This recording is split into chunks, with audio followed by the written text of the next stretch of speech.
You're watching Nickbox.com. My name is Nick. Whoa, and this is my box. When I was in high school, I remember having to go to see the counselor.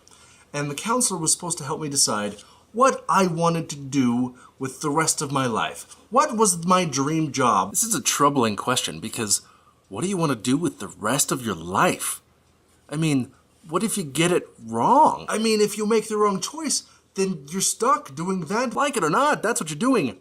Forever. And that is a very, very scary thing because I've got a lot of interests, and if I say I'm going to do this, that means that I can't do this.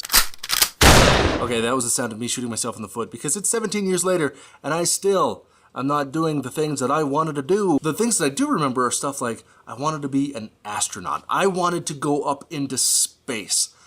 And that is one of my biggest problems with the way we approach how we decide what we want to do with the rest of our lives. I wanted to be an astronaut, but I couldn't because, you know, the asthma. But what if I pursued that dream anyway? What if I went down the path of saying, you know what, I may not be able to go up into space, but maybe I could be part of the space program. You know, I didn't necessarily have to be an astronaut. I didn't have to go walk on the moon.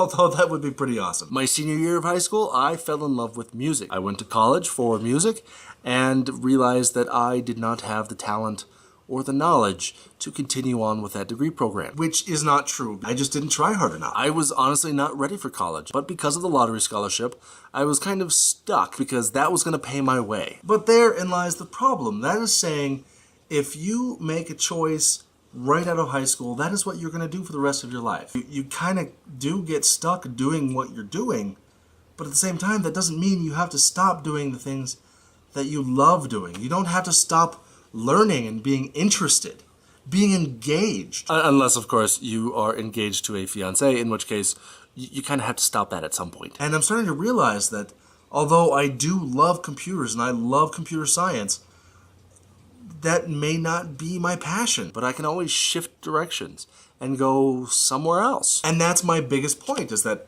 you don't have to drop everything else. I mean, just the fact that I decided that I didn't want to make that decision and I wasn't sure what I wanted to do meant that I wasn't focusing on things that I found interesting.